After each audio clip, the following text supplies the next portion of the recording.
Eu sei que até pra mim essa lista tá saindo incrivelmente atrasada. Eu falo isso porque quem me acompanha aqui há um tempo sabe bem que as minhas listas de melhores do ano sempre saem em março, não em dezembro, porque elas são listas que levam em conta o lançamento original do filme, não o lançamento dele no Brasil. Então tem muitos filmes que eu espero pra assistir, filmes que ainda estão pra estrear, filmes que lançam em janeiro, em fevereiro, até no comecinho de março. Mas esse ano, por um motivo ou outro, vários motivos na verdade, eu não consegui fazer aquela minha lista toda bonitinha, toda editada, e como a gente ainda tá em março, no finalzinho de março, aqui agora nesse domingo de Páscoa, dia 31, eu achei que ainda seria interessante, para não deixar passar batido, né, a minha lista aí de 20 melhores filmes de 2023. Filmes que eu gosto demais e não entraram, por exemplo, Oppenheimer e Barbie, né, a dupla dinâmica de 2023, Jogos Vorazes, A Cantiga dos Pássaros e das Serpentes, por exemplo, que eu também me surpreendi muito, Tartarugas Ninjas, Caos Mutantes, entre outros que eu não vou ficar citando aqui. Quem tiver meu Letterboxd, quiser me acompanhar no Letterboxd, vou deixar aqui o link, tanto do Twitter quanto do Letterboxd, porque aí vocês vão acompanhando,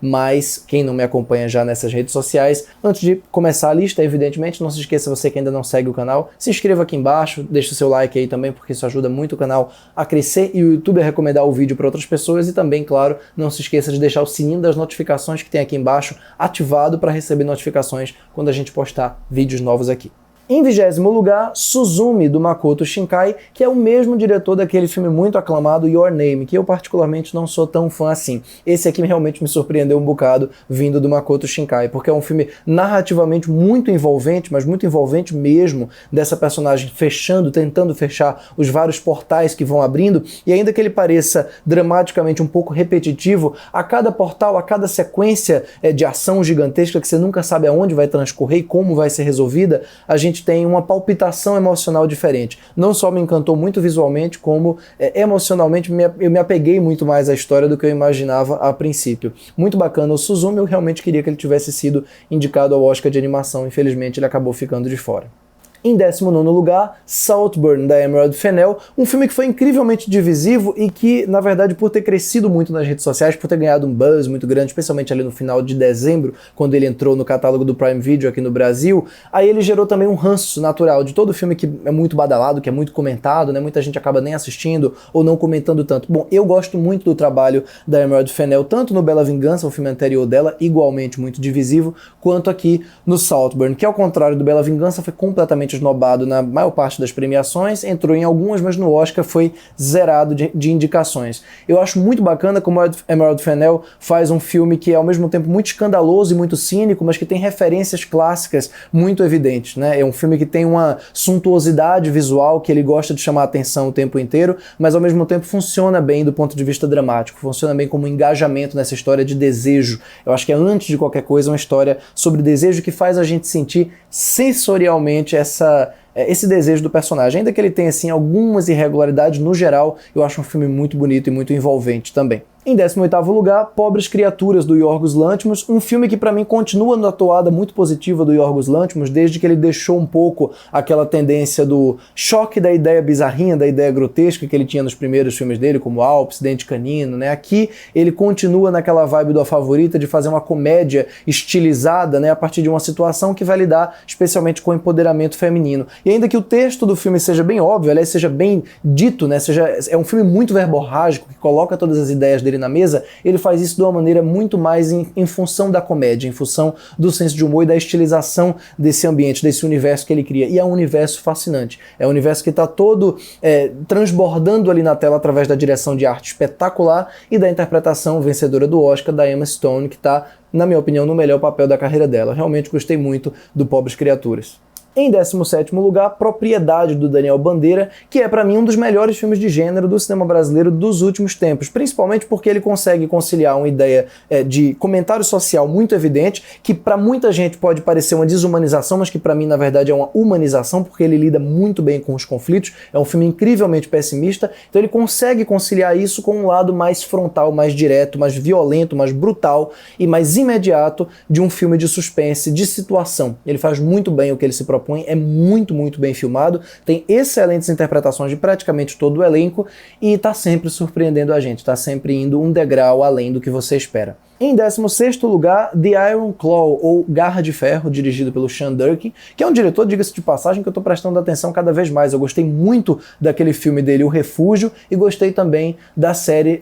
Gêmeas, Mórbida Semelhança, né, que ele dirigiu com a Rachel Weisz. Eu realmente adorei aquela série. E me surpreendeu demais como ele consegue fazer aqui um filme sobre wrestling, que é na prática muito pouco sobre wrestling. É muito mais sobre a dor, a violência, o abuso, né, e o sofrimento dessa família nas mãos de um pai absolutamente cruel, de uma pessoa execrável, mas que o filme também humaniza sem humanizar, se é que dá pra entender, quer dizer, transforma aquele pai numa pessoa crível, dentro de uma dinâmica que soa muito doentia, soa como uma maldição que se retroalimenta de uma maneira muito tóxica e muito dolorida fisicamente de assistir. Não é perfeito, mas definitivamente deixa uma marca muito mais intensa do que eu jamais imaginaria de um filme sobre esse tema. Em 15º lugar, Are You There, God? It's Me, Margaret, dirigido pela Kelly Fremon Craig, que em português ficou o nome péssimo, Crescendo Juntas. Eu sei que o nome em inglês é muito comprido, mas é muito bacana também a maneira como esse título, Are You There, God? It's Me, Margaret, se aplica a essa história de crescimento feminino. É pra mim o melhor teenage comedy, né? Filme de amadurecimento feminino, esses filmes de adolescente na escola e tudo mais, em muitos anos. Eu acho superior a vários dos filmes aclamados recentes, inclusive superior a outro filme bacana da mesma diretora, que é o Quase 18, um filme de uns anos atrás, de uns 6 anos atrás mais ou menos, e ela realmente está se tornando perita nesse assunto. Ela humaniza muito bem todos os meandros, né, desse processo de amadurecimento, e a relação da filha com a mãe, que é vivida pelo Rachel McAdams, é uma das mais bonitas, mais tocantes de 2023. É um filme que deveria ter sido muito mais visto do que foi, e que eu realmente gostei muito mais do que eu imaginava que um dia eu fosse gostar de um filme desse gênero nesses últimos anos. Em 14º lugar, Retratos Fantasmas, do Kleber Mendonça Filho, o que pra mim é mais um grande filme do Kleber e mais uma demonstração da capacidade que o cinema dele tem de se renovar, porque ele começa como um documentário caseiro e vai se transformando cada vez mais num filme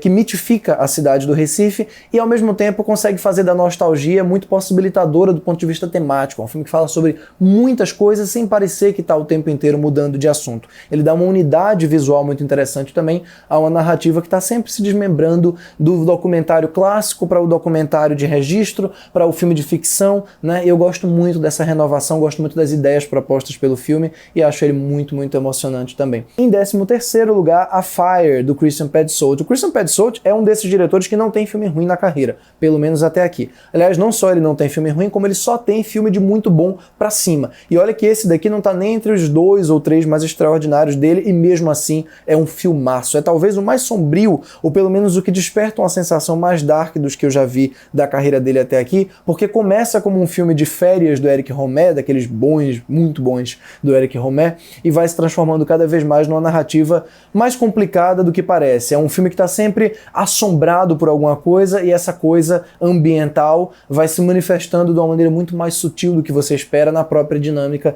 entre os personagens. Fiquei muito apaixonado particularmente pelo ato final do filme, mas ele inteiro é muito, muito bonito e muito imersivo também, daquele jeito que parece uma agulha entrando na sua barriga, que é o cinema do Christian Petzold. Em 12º lugar, Homem-Aranha através do Aranhaverso. Me surpreendeu demais, antes de qualquer coisa, como esse Homem-Aranha é capaz ainda de ir além daquilo que se imagina a partir do filme de 2018. Quer dizer, você imagina que já viu de tudo desse multiverso, já viu de tudo estilisticamente que esse pessoal da Sony, da divisão de animação da Sony, é capaz de colocar na tela, e eles estão sempre se renovando, sem perder jamais a unidade dramática da história, sem perder os momentos de quietude. Ele tem momentos caóticos que são maravilhosos de assistir, ainda que para algumas pessoas possa parecer um pouco cansativo, mas me encanta profundamente, e as cenas mais paradas, as cenas de personagens conversando, a maneira como eles estilizam a animação, a aquarela da animação, é para mim quase transcendental em alguns momentos em particular. Eu fiquei muito apaixonado pelo filme, embora sim,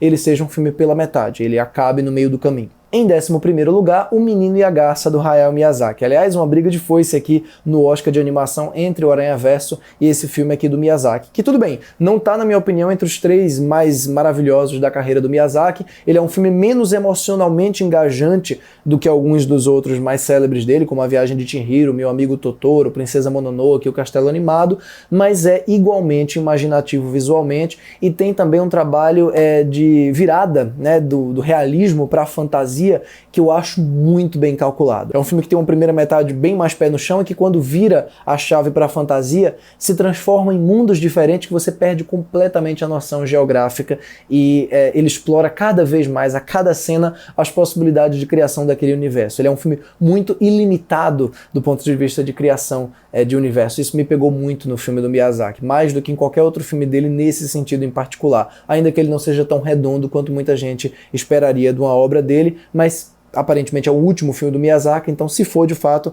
ele terminou muito bem, não só com uma animação muito bonita, como também com o Oscar. Bom, entrando agora finalmente no top 10, em 10º lugar, Anatomia de uma Queda, da Justine Triet. Anatomia de uma Queda, que venceu a Palma de Ouro em 2023 e que foi indicado a 5 Oscars, venceu o prêmio de melhor roteiro. É um filme que muita gente pode assistir de primeira e achar que ele é só um bom filme de tribunal. Um filme com uma linguagem sóbria, com boas interpretações, com bons momentos, né, um texto muito interessante, muito afiado, mas quando você reassiste, e eu reassisti recentemente, eu sei que para algumas pessoas não precisou nem reassistir para perceber isso, é um filme muito magnetizante, é um filme que tem uma narrativa que consegue surpreender pelo simples fato de que a força dramática dele está menos nas descobertas factuais e mais nas nossas sensações com relação aos personagens. Ele lida muito bem com a ideia da impossibilidade de descobrir a verdade sobre as pessoas e sobre determinados fatos. É um filme que vai muito além da obviedade de descobrir o que aconteceu e faz com que a gente reflita muito sobre a nossa própria confiabilidade diante dos protagonistas ou antagonistas de uma história.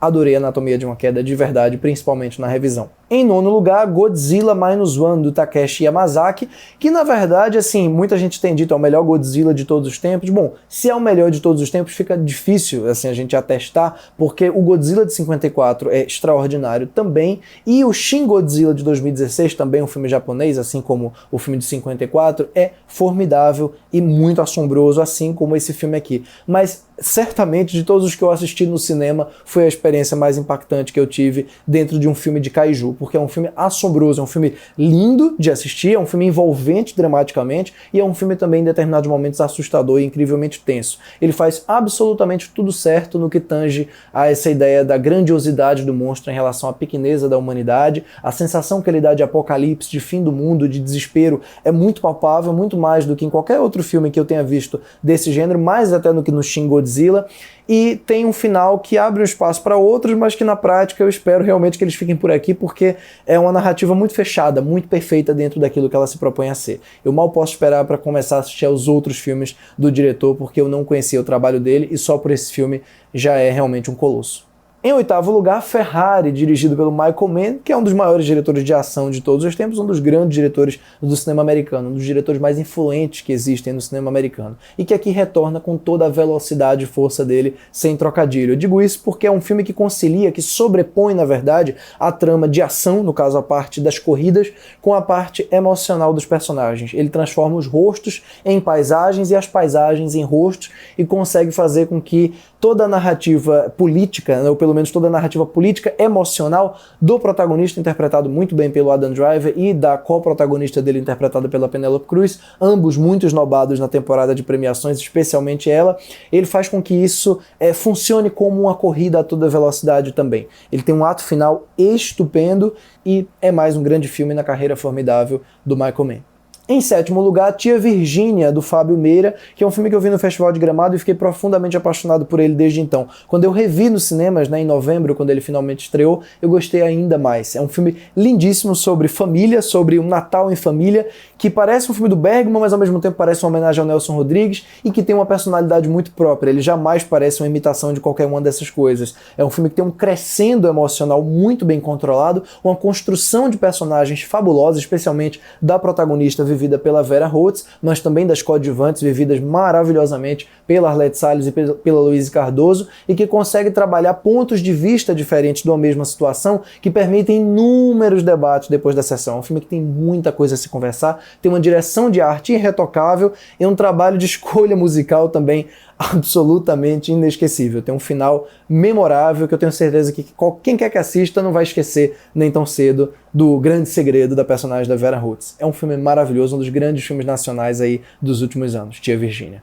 Em sexto lugar, Missão Impossível 7, Acerto de Contas, parte 1, que recentemente o estúdio mudou de nome, parece que agora vai se chamar só Missão Impossível Acerto de Contas, porque eles viram que essa história de parte 1 e parte 2 não combina muito com Missão Impossível, que é uma franquia que eu adoro demais mesmo, que o apelo é muito menor com relação à trama e muito maior com relação aos instantes do Tom Cruise. E aqui ele chega no ápice nesse sentido da força de cada instante, porque a gente está falando de uma sequência genial num trem que toma mais de meia hora de filme e que é sem dúvida nenhuma a melhor cena de ação de trem que eu já vi na minha vida. Aliás, que filme cheio de cenas de ação do tipo, meu Deus, quantas vezes eu vi uma cena de ação tão bem orquestrada quanto essa? Poucas vezes, pelo menos nos últimos anos, cenas desse tipo com essa palpabilidade, com essa sensação de que você está vendo uma coisa que está de fato acontecendo na sua frente e ao mesmo tempo que nunca perde o senso do humor e do absurdo, é inacreditável. O Christopher McQuarrie e o Tom Cruise realmente se descobriram nesses últimos 3 Missão Impossível. Eu ainda acho o efeito Fallout, o capítulo anterior,